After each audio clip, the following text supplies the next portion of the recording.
Hello dear students, CBSE ने term 2 board exams की dates declare कर दी हैं।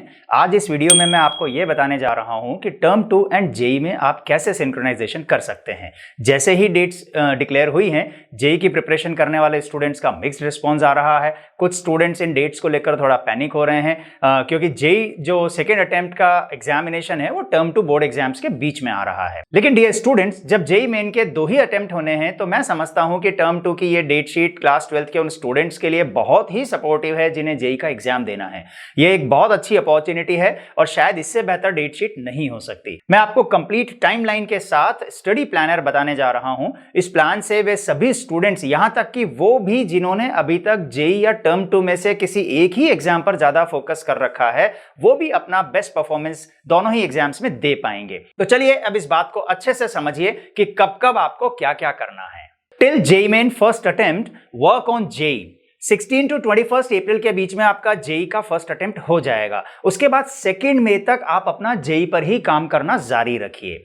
3 से 6 मई के बीच में आप टर्म 2 केमिस्ट्री पर फोकस कर सकते हैं क्योंकि 7 मई को केमिस्ट्री का एग्जामिनेशन है और 7 to 12 मई के बीच में आपको टर्म 2 इंग्लिश के ऊपर काम करना चाहिए क्योंकि 13 मई को इंग्लिश का एग्जाम है। ये जो डेज मैं यहां दे रहा हूं 3 to 6 मई और 7 to 12 मई, ये सफिशिएंट डेज हैं, बल्कि गुड एनफ टाइम पीरियड है क्योंकि आपको जब आप टर्म 2 के लिए प्रिपेयर कर रहे होंगे तो उसमें जो चैप्टर्स आने वाले हैं वो क्लास 12 के सिलेबस का केवल हाफ पोर्शन ही है और ये सारा पोर्शन भी आप जेई पर काम कर चुके होंगे। आप जेई का फर्स्ट अटेम्प्ट दे चुके होंगे तो डेफिनेटली वहां पर आपका ये सारा काम हो चुका होगा। इसलिए ये बहुत अच्छा टाइम पीरियड है और इस टाइम पीरियड में आप बहुत अच्छे से टर्म 2 के केमिस्ट्री और इंग्लिश के पेपर्स पर फोकस कर सकते हैं। इंग्लिश के लिए 4 डेज आर गुड एनफ। अगर आपको यहां इंग्लिश में थोड़ा सा डाउट लगता है तो अभी आप थोड़ा बहुत इंग्लिश पर टाइम दे सकते हैं। हार्डली 3-4 डेज अभी दे दीजिए और 3-4 दिन तब देंगे तो ये बहुत अच्छा आपका इंग्लिश में कमांड जनरेट कर देगा।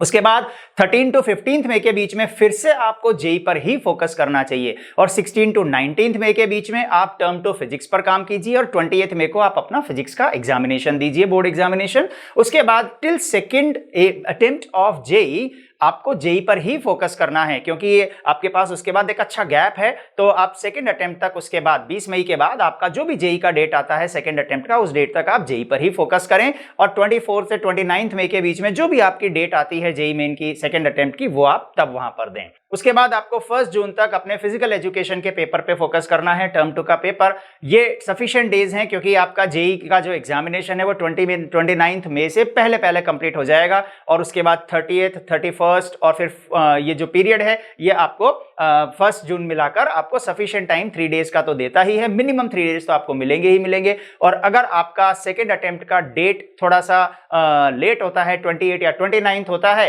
तो आप चाहें तो 1-2 दिन का मार्जिन पहले भी बीच में बना सकते हैं और उसके बाद फिजिकल एजुकेशन का 2 जून को आप अपना पेपर दे सकते हैं। उसके बाद 2 से 6 जून के बीच में आप जेई एडवांस पर ही फोकस कीजिएगा और मैथ्स आपका चूंकि 7 जून को शेड्यूल्ड है टर्म 2 का, तो वहां पर चूंकि वो जो सिलेबस आ रहा है वो पहले ही आपका सारा कंप्लीट हो चुका है और टर्म 2 के पेपर में कुछ एक्स्ट्रा आपको नहीं करना होगा। जो कुछ आपने जेई में प्रिपेयर किया है वही सफिशिएंट होगा और वो बहुत अच्छे से आप टर्म 2 का पेपर भी दे पाएंगे, यानी बहुत आसानी से आप अपना एग्जामिनेशन कंप्लीट कर सकते हैं। फिर भी अगर आपको लगता है कि टर्म 2 पर आपको 1-8 दिन देने की जरूरत है तो 2 to 6 जून के बीच में आप 1 या 2 दिन वहां पर टर्म 2 के लिए दे सकते हैं।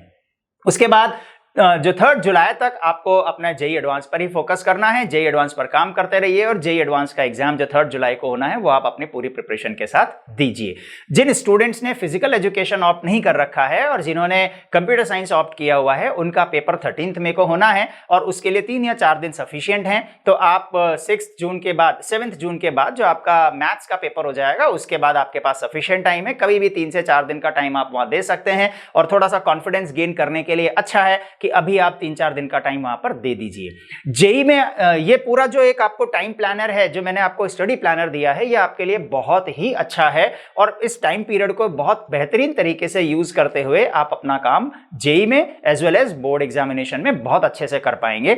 जेई में क्या करना चाहिए ये भी मैं आपको ऑलरेडी एक मेरे वीडियो में कवर कर चुका हूं। मैंने यहां पर ऑलरेडी वो सेशन लिया हुआ है, उसका थंबनेल अभी आप यहां पर देख रहे हैं और उसका जो लिंक है वो आपको डिस्क्रिप्शन बॉक्स में मिल जाएगा, आई बटन में मिल जाएगा जाएगा। इस वीडियो में मैंने आपको रिवीजन प्रायोरिटी मेथड समझा रखा है, उस रिवीजन प्रायोरिटी के अकॉर्डिंग आप अपना काम कीजिए। इवन अभी जब आपका जो अप्रैल फर्स्ट अटेम्प्ट का टाइम आने वाला है, उस अटेम्प्ट से पहले का ये जो पीरियड है, इसमें आप अपने 11th वाले चैप्टर्स पर बहुत अच्छे से काम कर सकते हैं और फिर बाद में आप अपने 12th के चैप्टर्स को पिक करें, क्योंकि जब बोर्ड एग्जामिनेशंस को साथ में जब आप करेंगे तो वहां पर आपके 12th के चैप्टर्स भी आपको काम करने होंगे और टर्म 2 के जो चैप्टर्स आप वहां रिवाइज करें, उन्हीं चैप्टर्स पर आप अपनी जेई की प्रैक्टिस उस ड्यूरेशन में कर सकते हैं। इस तरीके से अगर आप काम करते हैं तो मैं समझता हूं कि आप दोनों एग्जामिनेशंस में बहुत अच्छा परफॉर्मेंस दे पाएंगे, दोनों एग्जामिनेशंस की प्रिपरेशन में एक अच्छा सिंक्रोनाइजेशन आप ला पाएंगे। Thank you very much, wish you all the best.